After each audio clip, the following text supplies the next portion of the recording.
हर हर महादेव, जय माता की। बहुत सारे लोग कहते हैं कि गुरुदेव इत्र को कैसे वशीकरण किया जाता है, इत्र के द्वारा इत्र को कैसे सिद्ध किया जाता है। देखिए, किसी भी चीज को सिद्ध करने का एक तरीका होता है। आप कोई भी चीज सिद्ध करें, पहले आपको मंत्र सिद्ध करना होता है, और मंत्र सिद्ध हो जाने के बाद में फिर आप किसी भी वस्तु को सिद्ध कर सकते हैं। आपने किसी मंत्र को सिद्ध कर लिया, जितनी उसकी संख्या है 20,000, 21,000, 31,000 जो भी है, लगभग में किसी भी मंत्र को कम से कम आपको मतलब जो है 31,000 तो सिद्ध करना ही पड़ता है, कोई अगर काम करना है तो। और अगर नहीं काम करना है तो बात अलग है। तो वशीकरण मंत्र भी जो है कम से कम 31,000 बार उस मंत्र को सिद्ध कर ले, और फिर सिद्ध करने के बाद में आप कोई इत्र की शीशी ले ले, और इत्र की शीशी लेकर के आप उस पर इस तरीके से लेकर के उस पर फूंक मार दें। ढक्कन को खोल के मार दें, ढक्कन बंद करके मार दें, उससे कोई मतलब मैटर नहीं होता, एनर्जी अपने आप उसमें चली जाती है। आपको मंत्र पढ़ना है और इस पर फूंक मार देना है।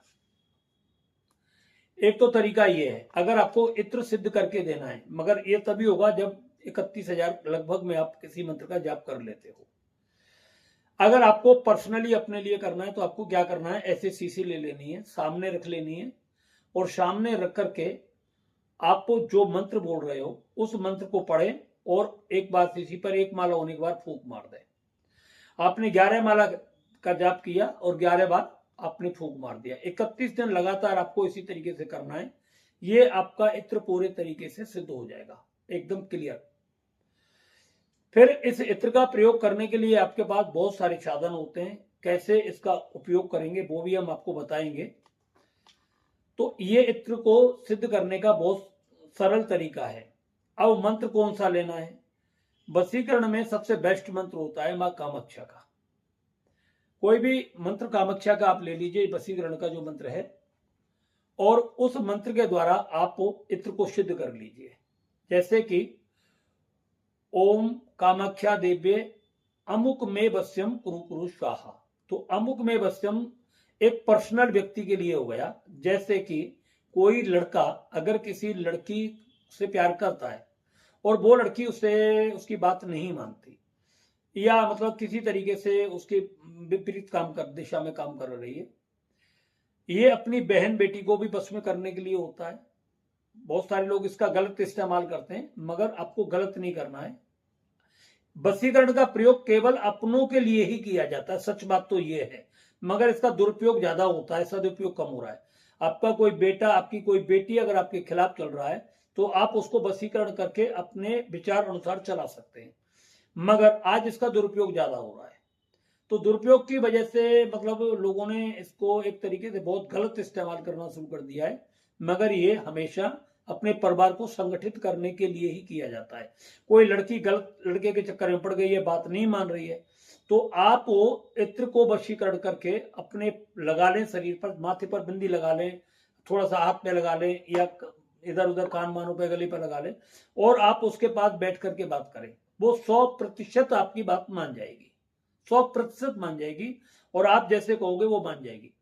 इसी तरीके से अगर आप किसी लड़की से रियल में वास्तविकता में प्यार करते हैं और शादी करना चाहते हैं, उसको जीवन में कभी धोखा नहीं देना चाहते, तो इत्र को सिद्ध करके आप अपने माथे पर तिलक की तरह लगा लें, गले पर थोड़ा सा इधर उधर, और पूर्णमासी या शुक्रवार के दिन आप उससे मिलिए, तो निश्चित रूप से वो लड़की आपके कहना मान लेगी और आपके कहे अनुसार कार्य करना शुरू कर देगी, आपसे शादी भी कर लेगी। मगर आप उसको धोखा दोगे, आप उससे दुखी रहोगे, तो इस पाप का जो दंड आपको मिलेगा वो बहुत भयंकर मिलेगा और बहुत विनाशकारी होगा, क्योंकि उसने आप पर विश्वास किया है और आपने उसे तंत्र के माध्यम से अपने जाल में फंसाया है। और तंत्र के माध्यम से जब कोई व्यक्ति किसी का बुरा करता है तो उसके परिणाम भी बहुत विनाशकारी होते हैं उस व्यक्ति के लिए। इस चीज का ध्यान रखें। तो इसलिए कभी भी गलत कार्य के लिए इनका उपयोग नहीं करना चाहिए। इसको कब सिद्ध करना होता है? पंचमी, दसवीं, पूर्णमासी से इस अनुष्ठान को प्रारंभ किया जाता है। शुक्रवार के दिन प्रारंभ किया जाता है। रात्रि के 10 बजे के बाद समय होता है। लाल आसन, लाल वस्त्र धारण करके बैठना होता है। मां कामाक्षी की एक प्रतिमा, तस्वीर लगाई जाती है। लाल कपड़ा बिछा करके उस तस्वीर में उनको विराजमान करें, मतलब जो है, फिर उनको स्नान कराएं रोली डाल करके जल में, स्वच्छ वस्त्र से पोंछें, शुद्ध देसी गाय के घी का दीपक जलाएं, 5 प्रकार की मिठाई का भोग लगाएं, प्रतिदिन लगाना होता है ये। धूपबत्ती अगरबत्ती जलाएं, सुगंधित इत्र वहां पर चारों तरफ कमरे के रूम के अंदर वहां पर मतलब उसकी खुशबू करें, और बंद कमरा करके एकांत में कोई व्यक्ति टोके नहीं आपको, और आपके कमरे को कोई खोले ना। इस चीज का ध्यान रखना है। जिस कमरे में आप ये 31 दिन साधना करोगे उस कमरे का ताला बंद रहेगा, आप ही जाओगे, आप ही साफ सफाई करोगे, और घुसते ही आपको वो कमरा बंद कर देना होता है, तब ये साधनाएं होती हैं। ऐसा नहीं है कि उसमें सभी जा रहे हैं, कुत्ता बाहर रखा है तो कुत्ता भी जा रहा है, आदमी जा रहा है, वहां पे बैठ करके लड़ भी रहे हैं, कुछ भी बोल रहे हैं, तो ऐसे कभी भी आप साधना नहीं कर सकते। साधना की जगह बिल्कुल एकदम शांत और बिल्कुल एकदम मौन होती है, इस चीज का आप हमेशा ध्यान रखें। और वहीं पर आप इस तरीके से इत्र की शीशी लेकर के आप रख लीजिए। एक बात और ध्यान रखें, आप मेरे से ये नहीं कहोगे कि गुरुजी आप हमें इत्र सिद्ध करके भेज दीजिए। हम ना किसी का कोई इत्र सिद्ध करके भेजते हैं और ना ही हम ऐसा कोई काम करते हैं। हम आपको विधि बता रहे हैं, करना आपको है, हमें नहीं करना है। इस चीज को ध्यान रखें आप। हमारा कोई ये धंधा नहीं है, कोई बिजनेस नहीं है, कोई व्यापार नहीं है। जो चीजें हैं वो हम आपको बताते हैं, ठीक है। तो आपको ये ध्यान रखना है। तो ऐसे इत्र की शीशी आप रख लीजिए, उसका ढक्कन खोल लीजिए, थोड़ी आपको शांति हो जाएगी कि कांच की शीशी पर नहीं इत्र में फूंक मारी जा रही है, आपका मौन बोलना पड़ेगा। आप सामने रख लीजिए, 11 माला इस मंत्र का जाप करिए, ओम नमो कामाक्षी देवी। अगर किसी पर्टिकुलर किसी एक व्यक्ति को निशाना बना रहे तो अमुक की जगह उस व्यक्ति का नाम लें। जैसे कि कोई लड़की सोनिया नाम की है, तो ओम नमो कामाक्षी देवी सोनिया मम वश्यम कुरु कुरु स्वाहा, इस मंत्र का आपको जाप करना है 31,000 बार। और फिर इस पर एक माला करोगे, फूंक मार दें। 11 माला 21 माला वो आपका मैटर है, कितनी माला रोजाना करोगे उतने ही बार, जितनी माला करोगे उतनी ही बार आपको फूंक मारना है। इस पर इस चीज का ध्यान रखें। इसके बाद शीशी का ढक्कन बंद करें इस तरीके से, और आप ढोक दें, क्षमा प्रार्थना करें और वहां से चले जाएं। धूप बत्ती अगरबत्ती परमानेंट जलती रहेगी जब तक आप मंत्र का जाप करोगे।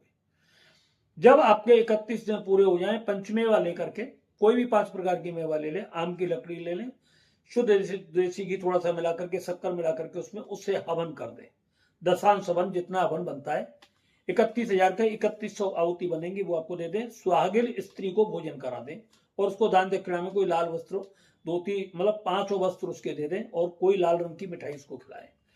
पैर छुएं, भाभी उछल सकती है, माँ के बराबर की उम्र में वो हो सकती है, उनका आशीर्वाद लें, ठीक। और आप अब इस इत्र को कैसे करना है, इस इत्र को आपको खोलना है इस तरीके से। आप इससे ये भी कर सकते हैं, जैसे माथे पर बिंदी लगा ली, नहीं यहाँ लगा लिया, इस तरीके से लगा लिया, ऐसे गले पर लगा लिया, हाथों पर यहाँ भी लगा सकते हैं इसको, इस तरीके ऐसे लगा लिया। और लगाने के बाद में इससे आपके शरीर पर खुशबू आएगी। और जब जिस व्यक्ति से आप बात करने के लिए जा रहे हैं, ये बिजनेस और व्यापार में भी काम करता है, ध्यान रखना। आप अपने बिजनेस को भी बढ़ा सकते हैं इससे, वो भी मैं आपको बताऊंगा। तो अब जिस लड़की से प्यार कर, जिस लड़की के लिए आपने निश्चित किया है, उसके पास जाकर के बैठ जाएं। आप 2-3 दिन उससे बात करें, वो आप देखोगे धीरे धीरे आपके मतलब प्रभाव में आनी शुरू हो जाएगी, और वो आपसे शादी के लिए बिल्कुल हाँ कर देगी, बिल्कुल 100% कर देगी। इस चीज को ध्यान रखें। एक तो इसका ये विधान है। दूसरा है, आप बिजनेस के लिए करना चाह रहे हैं तो उसमें क्या करना होगा आपको, वह अमुक की जगह सर्वजन मम वश्यम कुरु कुरु स्वाहा, ओम नमो कामाक्षी देवी सर्वजन मम वश्यम कुरु कुरु स्वाहा। ये व्यापार बिजनेस के लिए होता है। आपको अपना व्यापार चलाना है, बिजनेस आगे बढ़ाना है, उसमें तरक्की करनी है, तो इसी तरीके से आपको मंत्र सिद्ध करके इस पर फूंक मारनी है इसी तरीके से। और फिर आप थोड़ा सा इत्र लेकर के माथे पर चंदन की तरह तिलक वगैरह लगा करके आप इसे लगाएं और अपने व्यापार स्थल पर बैठ जाएं। थोड़ा सा इत्र मतलब जो है आप अपने गले में भी इसमें से लगा दें। तो इस तरीके से जब आप इसको करोगे तो आपको 100% इसका लाभ मिलता है, 100% मिलता है। इत्र को सिद्ध करने की बहुत सारी सैकड़ों विधियां होती हैं, बहुत तरीके होते हैं। कोई भी व्यक्ति इसको सिद्ध कर सकता है और कोई भी व्यक्ति इसका इस्तेमाल कर सकता है। पति पत्नी के बीच में अगर कलेश होता है तो पत्नी इसको सिद्ध करके अपने पति के साथ जब बातचीत करती है तो रहेगी, जिंदगी भर के लिए कलेश खत्म हो जाएगा। पत्नी अगर पति का कहना नहीं मानती तो पति उस पत्नी के लिए इसको सिद्ध कर सकता है। परिवार में अगर लड़ाई झगड़ा बहुत ज्यादा पैदा हो रहा है, इस इत्र को सिद्ध करके, ठीक है, सर्वजन वशीकरण के बाद उससे सिद्ध करके, और आप परिवार के सभी सदस्यों को लगाना शुरू कर दीजिए। परिवार पूरा एकदम संगठित होकर के रहना शुरू हो जाएगा आपके पास। दोस्त से अगर दोस्ती टूट गई है, बिगड़ गई है, किसी कारण मन मुटाव हुआ है, लड़ाई झगड़ा हो गया है, इस इत्र का प्रयोग करके आप उसका बहुत अच्छा लाभ उठा सकते हैं। मगर एक बात ध्यान रखें, किसी को धोखा देने के लिए नहीं, किसी के लिए गलत करने के लिए नहीं, गलत भावना से इत्र का प्रयोग कभी भी ना करें। इस चीज का आप विशेष ध्यान रखें। तो मैंने आपको ये बताया, समझ में लगता है कि आपको बहुत अच्छे तरीके से आ गया। लंबा चौड़ा व्याख्यान देने के लिए तो कोई जरूरत है नहीं मुझे, ये आपके काम की चीज थी। बहुत सारे लोग वशीकरण के नाम पर लाखों लाखों रुपए लुटा रहे हैं। ये बहुत सरल और छोटा सा उपाय है और इसको आप कर सकते हैं। इत्र आप कोई भी ले सकते हैं, गुलाब का ले सकते हैं, मोगरा का ले सकते हैं, चंपा का ले सकते हैं, और जो भी आपको इत्र पसंद होता है आप उसे ले सकते हैं। या आपकी गर्लफ्रेंड है, उसको जो इत्र पसंद है उस इत्र को भी आप अगर आप लेते हैं तो वो बहुत ज्यादा अच्छा होता है, क्योंकि वो उसी की खुशबू, उसी की पसंद का इत्र है। जब उसकी पसंद का इत्र लगा करके आप उसके सन्मुख जाते हैं तो जो काम आपका 4 दिन में होता है वो 4 घंटे में पूरा हो सकता है। इस चीज का आप विशेष करके ध्यान रखें, मगर किसी के गलत भावना से नहीं। मैं आपको बार बार बोल रहा हूं, एक बार धोखा दे दोगे आप, जिंदगी में दोबारा फिर कितने बार धोखा खाओगे, इस चीज का ध्यान रखना। पूरी जिंदगी बर्बाद हो जाती है, तबाह हो जाती है। गलत भावना से, गलत विचारधाराओं से आपको कभी किसी के पास नहीं करना है, कोई काम नहीं करना है। इस चीज का हमेशा ध्यान करें। अगर आपको वीडियो हमारा अच्छा लगा हो तो इसको लाइक करें, चैनल को सब्सक्राइब करें, जरूरतमंद लोगों के पास भेजें। और जो वशीकरण के नाम पर रात और दिन लुट रहे हैं, उन लुटने वाले लोगों के लिए तो आप जरूर इसको भेज दें। बिजनेस व्यापारी व्यक्तियों के लिए भेजें, जिनके घर परिवार में कलेश लड़ाई झगड़ा रहता है, उनके लिए ये वीडियो आपको जरूर भेजना है। हमारा एक दूसरा चैनल और है जिसका नाम है पराविज्ञान 11, उस पर आपके मतलब की बहुत सारी वीडियो पड़ी हुई है, आप इसको करें। और एक बात हमेशा ध्यान रखें, जब भी आप पूजा करें इत्र की शीशी आप जरूर अपने वहां पर रखें भगवान को चढ़ाने के लिए, और उस इत्र में से आप भी थोड़ा बहुत जरूर लगाया करें। इससे आपकी एनर्जी बूस्ट होती है, आपको पावर मिलती है, ऑरा निखरता है, और आपका जितना ऑरा ज्यादा क्लियर होगा, बढ़िया होगा, बहुत अच्छा होगा। इत्र के साथ में अगर गोरोचन का इस्तेमाल करते हैं तिलक में, तो आपके जीवन में ये मतलब हजारों गुना प्रभाव बढ़ जाता है। गोरोचन से बहुत गजब का प्रभाव पड़ता है। गोरोचन का भी एक इत्र आता है, गोरोचन का इत्र जो होता है वो काफी कॉस्टली होता है, मतलब रेट में बहुत महंगा होता है, मतलब 30-40 हजार रुपए की उसकी एक इत्र की शीशी आती है। वो कब, क्योंकि गोरोचन ही बहुत महंगा है, पहली बात तो है। फिर उसका इत्र तैयार किया जाता है, तो उसकी शीशी मतलब 40-50 हजार रुपए से नीचे नहीं मिलती है कभी भी। और अक्सर करके जो वशीकरण के उस पर देते हैं तो वो लाखों रुपए लेते हैं, तो कई बार वो उसी चीज का ले लेते हैं आपसे। ठीक है, तो आप इसको करिए, बहुत सरल और आसान उपाय। ठीक है, हर हर महादेव, जय माता।